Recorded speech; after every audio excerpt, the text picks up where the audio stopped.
Исәнмез, хөрмәтле коллегалар. Бүген мин сезгә бер файдалы расширение турында сөйләп үтмәкче булам.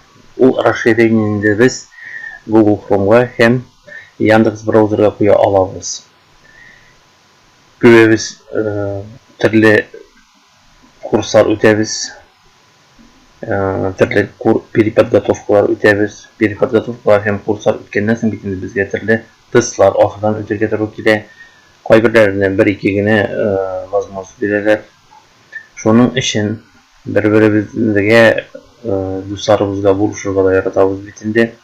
Үзебез җавап биргәннән соң бу тестларны без ничек тә булса инде бергә укыган иптәшләребезгә, коллегаларыбызга бирергә ярдәм итәргә тырышабыз. Ләкин күбебез скриншот ясый беләбез. Скриншот ясаган вакытта без үзебезнең экранның күренгән өлешен скриншот ясый алабыз.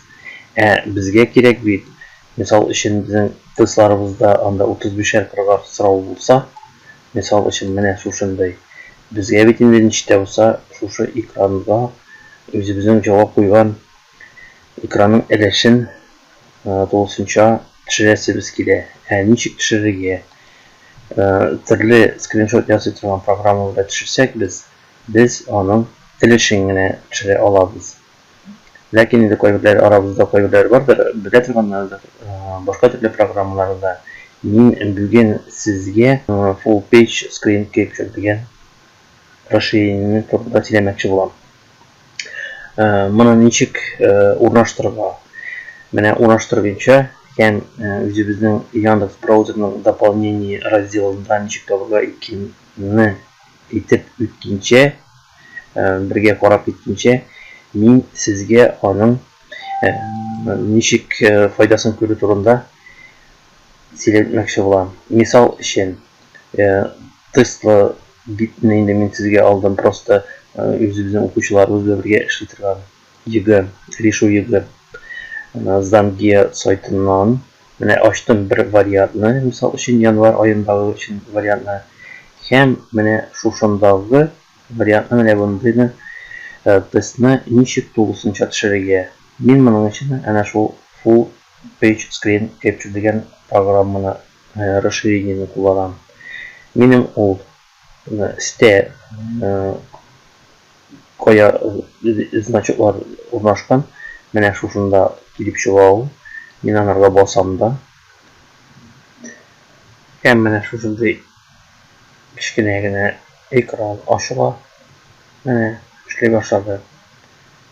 Бу программа һәм тулысынча минем менә шушындай скриншот ясала. Скриншот ясалып бетә.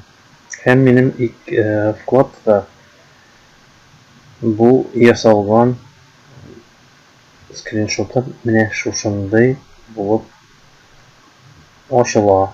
Мин аны инде менә плюсикка басып зурайтам. Менә ул минем скриншотым.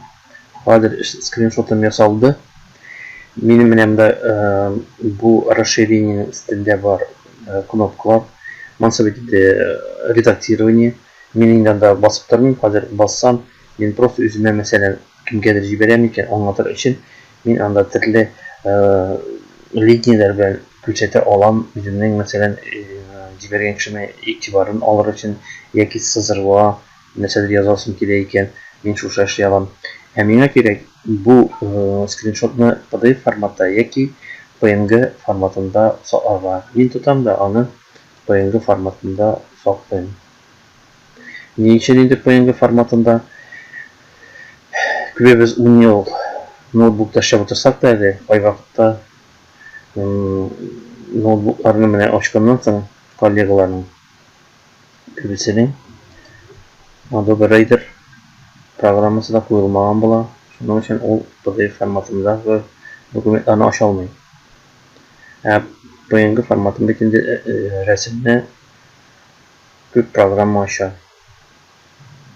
Менә безнең скриншотыбыз әзер булды. Хәзер бу расширениене ничек куярга? Мин сезгә сезнең эшегезне җиңеләйтер өчен бу видеоның астында описаниедә Мен sizge менә шушындай ссылка куям. Siz аны просто копировать итеп алыгыз. Яңа вкладкада адресны строкага куясыз. Һәм ачылган Chrome интернет магазинындагы менә full page screen capture дигән расширение установить ясап, басып установить итәсез. Мин установить итеп тордым, инде минем ул куелган. Менә шул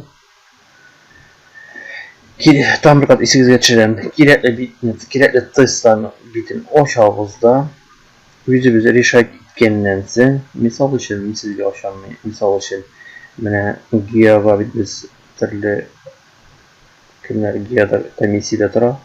Шушында мисал өчен тестлар итәбез бит инде.